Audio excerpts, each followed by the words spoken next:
1. નમસ્કાર, હું છું ઉર્વી ભટ્ટ અને આજે મારી સાથે ઉપસ્થિત છે ડોક્ટર વિશાલ ભાદાણી સર. આપનું સ્વાગત છે સર. આજે નારાયણ વિદ્યાવિહારમાં આપની ચોથી બાળ કેળવણી કથા વિશેનું આયોજન કરેલું છે. તો ખાસ હું આપને પાસે એ જાણવા માંગીશ કે સાંપ્રત સમયની જે બાળ કેળવણી છે એના વિશે આપ શિક્ષકોને શો સંદેશ આપશો? Thank you. બહુ સરસ પ્રશ્ન છે. આમ તો સંદેશ આપવા માટે, મેસેજ શિખામણ આપવા માટે બહુ નાનો છું, પણ મારા જે કંઈ પણ ઓબ્ઝર્વેશન્સ છે એના આધારે મને એવું લાગે છે કે બાળકની પહેલા આપણે વ્યાખ્યા કરી લઈએ કે બાળક કોને કહીશું આપણે. તો મારી દ્રષ્ટિએ 14 વર્ષ સુધીના આપણે જો બાળક કહેતા હોઈએ તો શિક્ષકોને નાનકડી વિનંતી છે, સંદેશ તો નહીં પણ વિનંતી એ છે કે એની સાથે વધુમાં વધુ મૈત્રીપૂર્ણ વ્યવહાર થાય, એને પ્રેમ કરવામાં આવે. અને કદાચ એટલા માટે જ અંગ્રેજીમાં પ્રાથમિક શાળામાં ભણતા બાળકો માટે શબ્દ પ્યુપિલ છે, સ્ટુડન્ટ નથી. અને પ્યુપિલ નો અર્થ તમે જાણો છો, આંખો કા તારા. જે આપણી આંખો કા તારા હોય એને આપણે જેટલો પ્રેમ કરીએ ને એટલો જ પ્રેમ બાળકોને કરીએ તો ભણતર તો ધીમે ધીમે ગોઠવાઈ જતું હોય છે. સાહેબ છે તે Lokbharti university for rural innovation સણોસરાના ઉપકુલપતિ છે. એમની પાસે પાછો બીજો પ્રશ્ન મને એ થાય કે માતાઓ પાસે શું અપેક્ષા છે? આપનો શું સંદેશ છે માતાઓ માટે? માતા પાસે તો મારે ઘણું બધું માતાઓને કહેવાનું છે, વિનંતીઓ કરવાની છે. એમાંની પહેલી વિનંતી મારી એવી છે કે બાળકને દિવસે ને દિવસે વધુ ને વધુ સ્વાવલંબી બનાવે. એટલે મમ્મી બેગ તૈયાર કરી આપે, મમ્મી એને નવરાવે, મમ્મી બ્રશ કરાવે. આ ભવિષ્યની પેઢીઓને પાંગળા બનાવવાના રસ્તા છે. તો યોગ્ય પેરેન્ટિંગ કહેવાય એ છે કે જેમાં મમ્મી બાળકને સ્વાવલંબી બનાવે, બાળક પોતાની પ્રક્રિયાઓ, બીજું ભાઈ તો કહેતા કે બાળક જે કામ જાતે કરી શકે એમ છે એને એમ ન કરવા દેવું એ જ પાપ છે.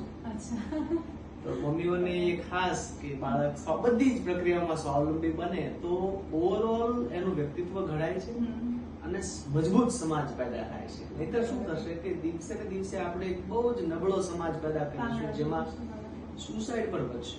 કારણ કે તમે સ્વાવલંબી હો ને તો સુસાઇડલ થોટ્સ નહીં આવે. તમે જેટલા બીજા પર નિર્ભર રહેશો અને બીજાનો ટેકો નીકળી જશે, એ ઇન્સિક્યોરિટીમાં જતા રહો ને તો પણ સુસાઇડલ થોટ્સ આવે.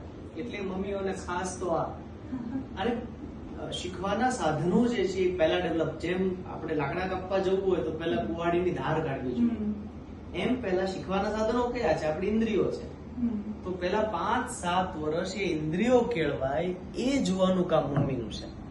પછી તો નિશાળા એનું કામ સરસ કરશે. બરાબર છે. આપનો વિદ્યાર્થીઓ જો સંદેશ? મારો વિદ્યાર્થીઓ જોગ એ જ સંદેશ છે કે તમે ધરાઈને રમો, ઓવર ટાઈમ કરીને પણ રમો. કારણ કે આલ્બર્ટ આઇન્સ્ટાઈન એવું કહેતા કે play is the highest form of research. રમવું એ સંશોધનની ઉચ્ચતમ અવસ્થા છે.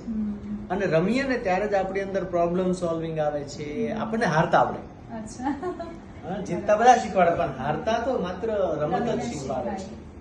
ટીમ વર્ક આવડે આપણને.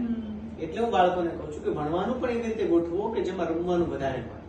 અને હું બહુ જ સ્પષ્ટપણે એવું માનું છું કે ભણવું અને રમવું છે ને એ પરસ્પર વિરોધી નથી, એકબીજાને પૂરક છે. બરાબર છે.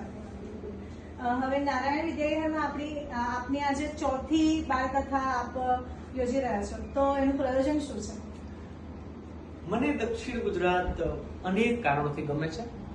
એમાંનું એક કારણ ભરૂચમાં બેઠા છીએ એટલે નર્મદા છે, રંગ અવધૂત મહારાજ છે, અને આજે એમના ફોટાના દર્શન કર્યા છે. પણ જે નારાયણ જે પ્રભુ ભગવાન કે ગુરુજી છે, મને એવું લાગે છે કે આ દેશનું જે બેકબોન છે ને એ સ્પિરિચ્યુઆલિટી છે. નર્મદામાં હું અનેક વખત નાહ્યો છું. ભરૂચથી જ્યારે નીકળું ત્યારે રેલવેમાં હો, કારમાં હો, બસમાં હો, ત્યારે નર્મદે હર સહજ નીકળી જાય છે.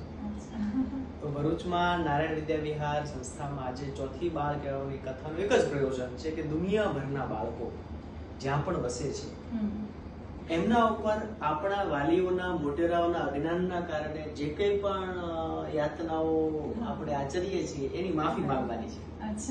એટલે એક વૈશ્વિક માફી કથા છે. આપનો ખૂબ ખૂબ આભાર સર, આપ ઉપસ્થિત રહ્યા અને આજે અમને પણ એનો લાભ મળશે. Thank you very much.